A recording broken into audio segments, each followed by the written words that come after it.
ओम नमो भगवते रामकृष्णाय। सार्थक परिपूर्ण जीवन के लिए महत्वपूर्ण सीख स्वामी जगदात्मानंद जी महाराज जी की महान पुस्तक जीना सीखो से अध्याय 2 तुम्हारे भीतर अनंत शक्ति छिपी है।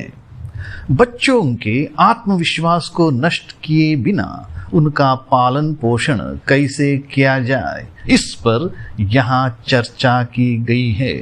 आइए अब हम सुनेंगे स्वामी जगदात्मानंद जी की ही बातें। बच्चों का पालन पोषण।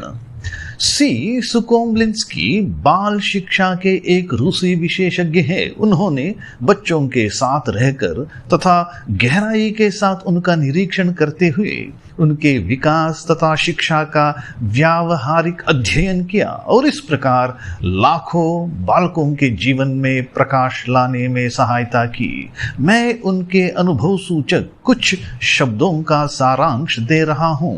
ये ऐसे विचार हैं जो बच्चों की शिक्षा में रुचि लेने वाले किसी के लिए भी स्मरणीय हैं। यदि बालक को अपने कार्य में सफलता की कोई आशा न दिखे तो उसकी ज्ञान की पिपासा कुंठित हो जाएगी और एक प्रकार की कटुता उसके हृदय को जकड़ लेगी, जब तक कि एक बार फिर उसमें जिज्ञासा की चिंगारी जाग नहीं उठती, और इसे फिर जगाना अति कठिन कार्य है। कोई भी प्रयास उसे इस जकड़न से छुटकारा नहीं दिला सकेगा। ऐसा बच्चा अपनी क्षमता में आत्मविश्वास खो बैठता है, सीपी के समान अपने खोल में सिमट जाता है, परेशान व चिड़चिड़ा हो जाता है और तब उस पर अध्यापकों की बातों या डांट का कोई असर नहीं होता। और इससे भी बुरा है उसके आत्मसम्मान का नष्ट हो जाना तथा उसका स्वयं को अयोग्य समझना।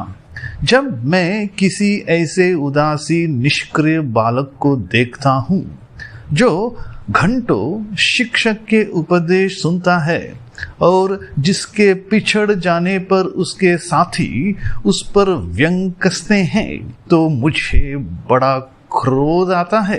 किसी के आत्मसम्मान को नष्ट करना सबसे बड़ी अनैतिकता है।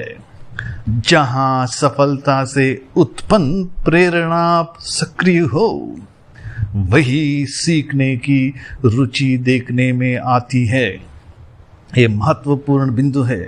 सुकोमलिंस्की बोल रहे हैं, जहां सफलता से सक्सेस से उत्पन्न प्रेरणा सक्रिय हो, वही सीखने की रुचि देखने में आती है।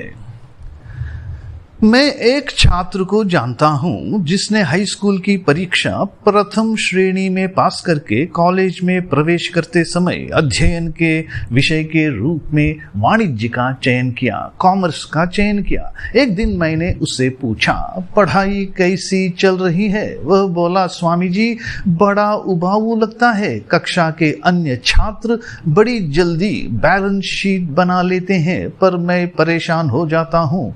सोचता हूं मैंने यह विषय चुना ही क्यों, इससे तो मर जाना अच्छा था। इस प्रकार हताशा व्यक्त करने पर मैंने उसके दिल में थोड़ा सा साहस भरने का प्रयास करते हुए कहा, मत भूलो कि तुम वही छात्र हो जिसने पिछली परीक्षा प्रथम श्रेणी में पास की थी।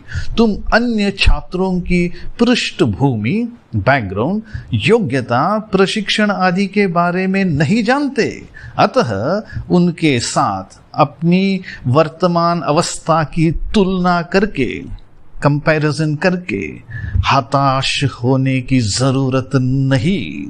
नीचे से शुरू करके एक एक सीढ़ी चढ़ते हुए ऊपर तक पहुंचना संभव है। इस चुनौती को स्वीकार करो।